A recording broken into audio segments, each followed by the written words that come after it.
हम फिर से आ गए हैं आप लोग के पास ये नए वीडियो लेके। तो इसमें हम ये चर्चा करने वाले हैं कि कौन सी कंपनी बेस्ट है, कौन सी कंपनी मतलब कंपनी को किस तरह से कैटेगराइज किया जाता है, कौन सी कंपनी ज़्यादा पैसा देगी, कौन सी कंपनी कम पैसे देगी। तो इसके बारे में हम चर्चा करने वाले हैं। तो दोस्तों पहले तो आप ये जान लीजिए कि कंपनी को कैटेगराइज कैसे किया जाता है। तो दोस्तों हमारे ऑटोमोबाइल सेक्टर में कंपनी जैसे कि 3 तरह से कैटेगराइज किया जाता है। जैसे मतलब उससे ज़्यादा भी कर सकते हैं। जैसे कि अगर कोई कंपनी है तो जैसे कि पहले नंबर पे होता है OEM, original equipment to market. जैसे कोई भी कंपनी जो ओरिजिनल इक्विपमेंट जैसे अपने नाम से मार्केट में सेल करती है, जैसे मारुति सुजुकी हो गया, हुंडा हो गया, जैसे कि अपनी गाड़ी वो अपने नाम से मार्केट में सेल करती है। जैसे और सारी भी कंपनी है, हर चीज़ की कंपनी है।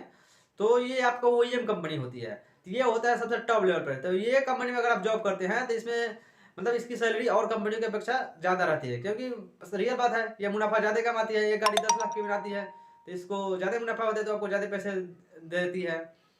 वैसे ही ओईएम के बाद होता है टीयर वन, टायर वन। तो tier company tier one company ये हुआ जैसे कि जो कंपनी जैसे कोई भी ये क्या बोलते हैं पार्ट बनाया और डायरेक्ट जो है अपने जो है कंपनी है, जैसे मारुति सुजुकी का कोई वेंडर है, डायरेक्ट पार्ट बना के डायरेक्ट मारुति सुजुकी को दिया, मतलब कि वहां से बन के गया और मारुति सुजुकी में लग गया।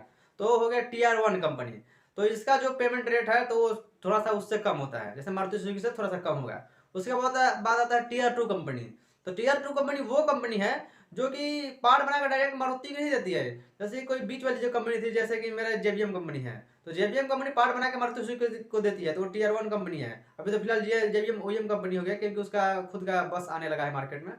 और जेबीएम को जो कंपनी जैसे कि पार्ट जो देगी उसको सप्लाई करेगी रॉ मटेरियल या पार्ट, तो वो हो जाएगा टीयर टू कंपनी। जैसे कि उसका है ये जेबीएम को, जैसे कि जेबीएम में आता है आईएफबी का पार्ट आता है, तो टीयर टू कंपनी हो गया। वैसे ही बहुत सारा नील मेटल है, नील मेटल का पार्ट जेबीएम में आता है, वो टीयर टू कंपनी होता है। वैसे ही होता है टीयर थ्री कंपनी। तो ऐसे कंपनी की रेटिंग होती है, जैसे कि अब टीयर टू जैसे कि नील मेटल है, उसको कोई पार्ट सप्लाई करता है तो पहले उससे पार्ट जो आता है नील मेटल में आता है, उसके बाद जेबीएम में आएगा, उसके बाद मारुति में जाएगा, तो वो टीयर थ्री कंपनी होते हैं। तो अगर आप वैसे करते हैं तो जितने भी आप tier two tier three company में जाएंगे तुम्हें उसका रेट जो है घटते रहेगा, और जितने ऊपर में आएंगे टीयर वन में ओईएम में आएंगे तो उसका जो है पेमेंट दर थोड़ा उससे अच्छा रहेगा, उससे अच्छा मतलब फ्यूचर ग्रोइंग रहेगा।